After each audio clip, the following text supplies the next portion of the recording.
eterno Pai, Criador dos céus e da terra. Mais uma vez, Senhor, se encontramos nesta emissora para trazermos uma parte da Tua Palavra. Neste dia, Senhor, essa palavra possa ir de encontro aos corações, trazendo, Senhor, os seus frutos da unidade, do amor, do compartilhamento, Senhor. Que haja paz, que haja harmonia, que haja vida e que haja mover do Teu Santo Espírito. É o que eu te peço, Senhor, nesta manhã, em nome de Jesus. Amém e amém.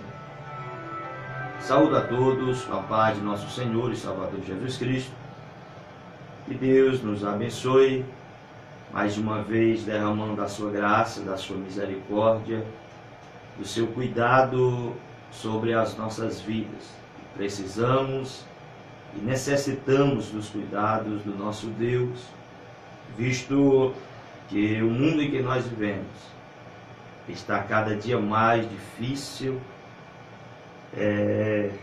está cada mais complicado de se permanecer neste mundo, pelos pecados, pela imoralidade, pela criminalidade e por muitos outros fatores.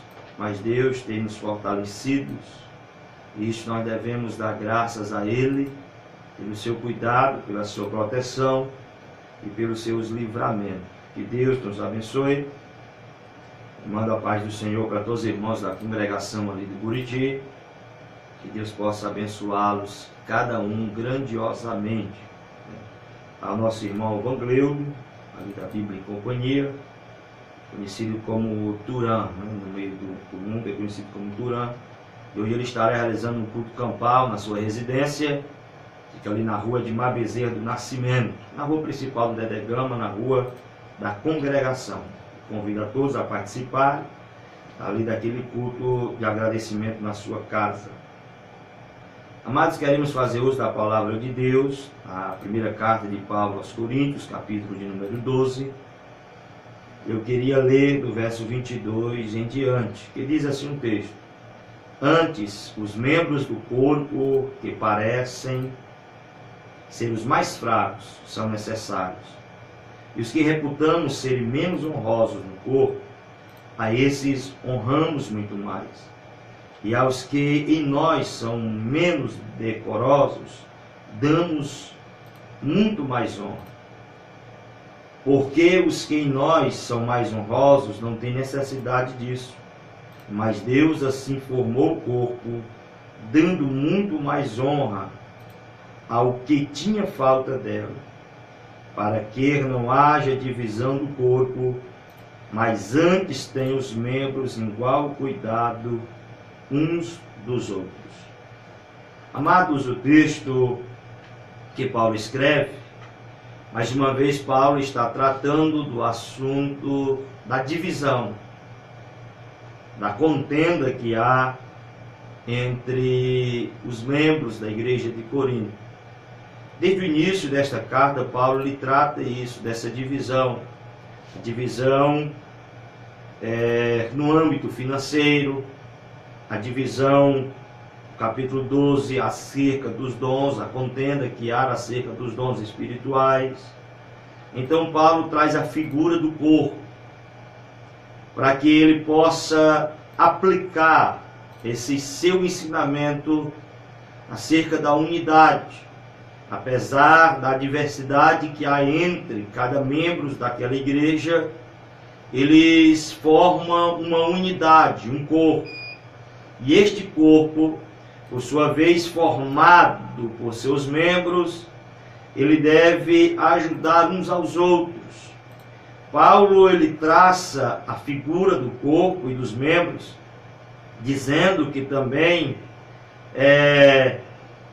que há um só corpo, e assim é Cristo também. Então nós fomos enxertados, ou somos corpos de Cristo, no que diz respeito à comunidade, à igreja.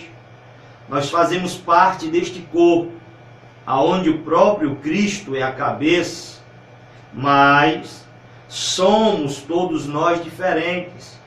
a linguagem do corpo que Paulo fala é muito interessante, porque se não houvesse muitos membros, ou se houvesse apenas um membro, só um corpo, seria na verdade uma massa que não teria diversidade, que não teria variedades de afazeres, não haveria variedades de membros. Então Paulo lhe traça essa figura do corpo, porque se não há diversidade de membros, então o corpo é somente uma massa que se movimenta ou que faz alguma coisa simples. Mas por causa dos membros, o corpo é isso que nós somos, essa diversidade. Os pés correm, os pés aguentam o corpo, o peso do corpo, as mãos trabalham, faz trabalhos artesanados e aí sucessivamente. Nós vemos que o ouvido tem a sua função, nós vemos que os olhos têm a sua função, o nariz tem a sua função, os nossos joelhos, nossos dedos, as unhas, os pelos do corpo, tudo isso há uma função. Tudo isso trabalha em conjunto para benefício do corpo em geral. Paulo ele diz que há aqueles membros que são visíveis, aqueles que são do lado externo, mas também existem aqueles que são do lado interior, que ninguém vê, que ninguém o percebe, mas também serve para manter o corpo em sua função normal. Então, o corpo que Paulo está falando, que é a igreja, ele tem diversos ministérios, diversas pessoas, diversas ações da parte de Deus, diversos dons espirituais. E todos esses, tem uns que são melhores, outros menos, como diz o texto. Uns são mais honrosos, outros são mais atraentes. Mas todos esses fazem parte de um corpo. E este corpo é a igreja, este corpo é a comunidade, em que nós devemos viver em harmonia, porque um depende do outro, um membro depende de outro membro, para que possa o corpo ir bem. Paulo ele fala que todos somos batizados, está trazendo a visão de igualdade. Todos nós fomos batizados. Talvez ele estivesse falando de uma esfera do batismo nas águas, ou de uma vida no Espírito Santo.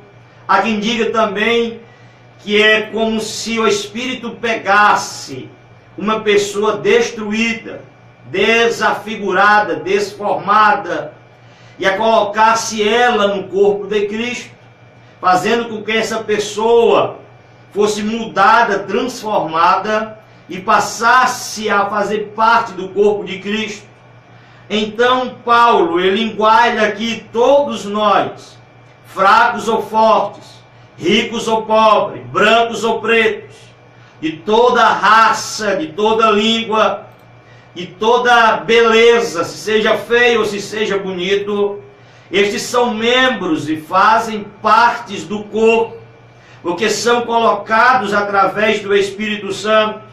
É por isso que Paulo, adiante, logo ele fala, porque essa unidade que há na igreja, trazida pelo Espírito de Deus, que não haja divisão, nós todos fomos batizados, somos iguais, temos uma vida igual, dentro do corpo há uma diversidade, cada um tem a sua função. Mas ele diz que dentro do corpo não há judeus, não há gregos, não há servos ou escravos, e também não há livres. Também há livres. Então todos nós somos iguais na pessoa bendita de Jesus Cristo. Não existe ninguém diferente pela sua posição financeira. Não, pela roupa que você veste, pelo carro, pela bicicleta que você anda. Todos nós somos um. Ele diz mais, todos nós temos bebido em um espírito. Ele não fala em vários espíritos, em um espírito. Este bebido aqui está trazendo a figura em todas as partes do corpo das nossas vidas. Então, aquele que tem bebido do Espírito, ele está dizendo, todos aqueles que têm bebido do Espírito, todos nós bebemos e temos uma intimidade. Então, fazemos parte deste corpo.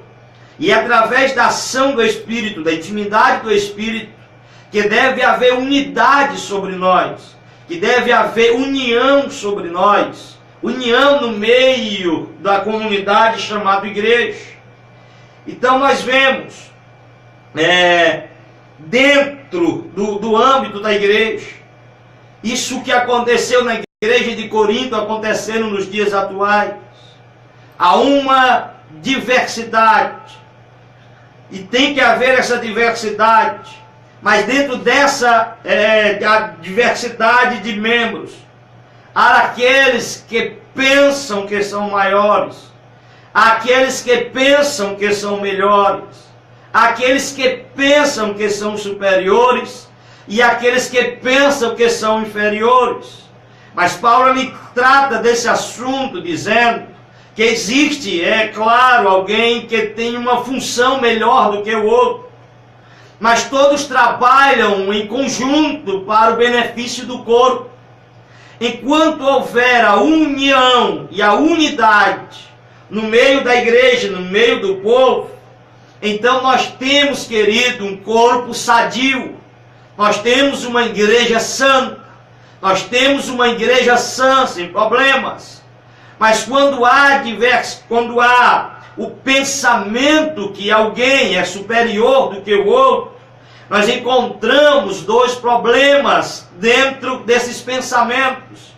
Aqueles que acham que alguém é maior do que ele corre o grande risco de sair do corpo, de se desviar da igreja, de se afastar de Cristo, por pensar que é inferior aos demais. Mas deixa eu dizer uma coisa para você nesta manhã. Você não é inferior. Você tem a sua função. E a sua função é reconhecida por Deus. Por mais que a sua função não seja uma função aparente, uma função atraente. Paulo ele cita o pé e cita a mão. O pé é aquele que sustenta, é aquele que anda, é aquele que corre. Mas o pé está no chão. Ele não tem a mesma função das mãos, que pode manusear os seus dedos com facilidade. Pode pegar, pode colocar, pode apertar, pode soltar. Não tem a mesma função. Mas se não houvesse os pés, que pisa os chãos, que sustenta e coloca um equilíbrio em todo o corpo, a mão não serviria de nada. Se nós fôssemos trocar as funções dos membros aqui, nós iríamos andar com as mãos no chão. E como queria nós fazer alguma coisa com os pés? Claro, há pessoas com deficiências nas suas mãos que utilizam dos seus pés. Mas fica uma coisa estranha. Claro que eu não estou falando da deficiência do corpo físico de uma pessoa. Estamos falando da função de cada membro. Paulo ele cita os ouvidos e também os olhos. Os olhos podem ser atraentes, as janelas da alma. Funciona como uma câmera fotográfica que filma, que tira foto, que coloca imagens para dentro, que reflete no cérebro e aí sucessivamente. Mas os ouvidos também, ele não tem a mesma função dos olhos, mas como um servo, ele é atento para ouvir.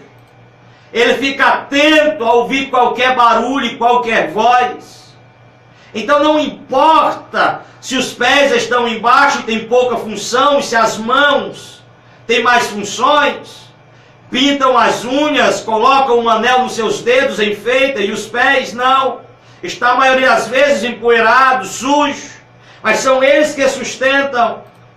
Então, queridos, não há entre nós, ou não é para existir, um pensamento que eu sou menor, que sou desprezado, porque eu exerço uma função que ela não era atraente, não aparente.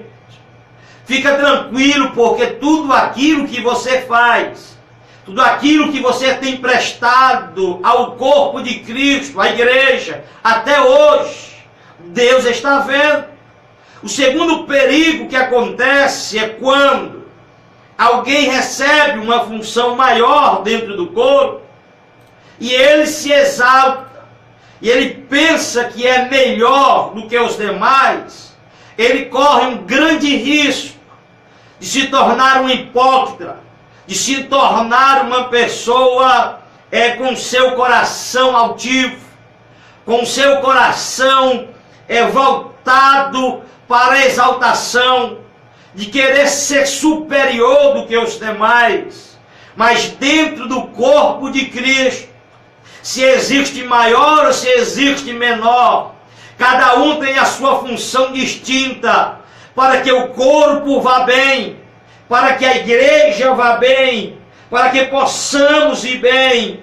Deus colocou os membros onde Ele quis. Deus colocou os membros aonde Ele quis. Paulo está dizendo, quando Deus criou o homem barro, a sua imagem, a sua semelhança, cada membro no seu lugar, cada membro para fazer uma função específica para ajudar o corpo. Então não tente lutar contra a vontade de Deus. Se Deus te escolheu para uma função, faça a função que Deus te escolheu para fazer. Se Deus te chamou para uma outra, então faça a outra que Deus te chamou. Mas não queira você, que é mão, ser pé. Não queira você, que é ouvido, querer ser os olhos. Faça a sua função. Aprenda a analisar a sua vocação, o seu chamado. Se Deus te chamou para uma função, é a sua função que você deve fazer. Existem pessoas na igreja que têm uma facilidade de ganhar almas. Ganha almas para Cristo. Existem na igreja as pessoas que têm uma facilidade de pastorear, de cuidar, de amar. Então pastoreie, cuide, ame. Existem aqueles que têm aquela vocação de sair fazendo uma visita, de fazer uma oração, de ir aos hospitais, de ir nos presídios, como é o caso do nosso irmão Germano. Ele tem esse chamado, é doloroso para ele, poucos são os que ajudam, poucos são os que contribuem com isso. Mas se ele não faz essa função que Deus lhe mandou fazer, o corpo padece. O que traz prejuízo para o corpo é eu negligenciar a minha função. Se eu tenho uma função que foi ordenada por Deus e negligencio essa função, rejeito a fazer, me tenho uma posição de repouso, me recuso a trabalhar naquilo que Deus me ordenou, então eu trago prejuízo para o corpo, porque cada membro tem a sua função, e foi Deus quem o colocou.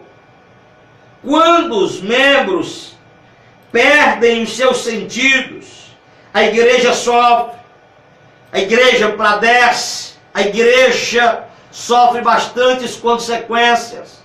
Pessoas são afastadas da igreja, pessoas se desviam da igreja, pessoas se exaltam na igreja e também são desviadas da igreja, na igreja do corpo de Cristo.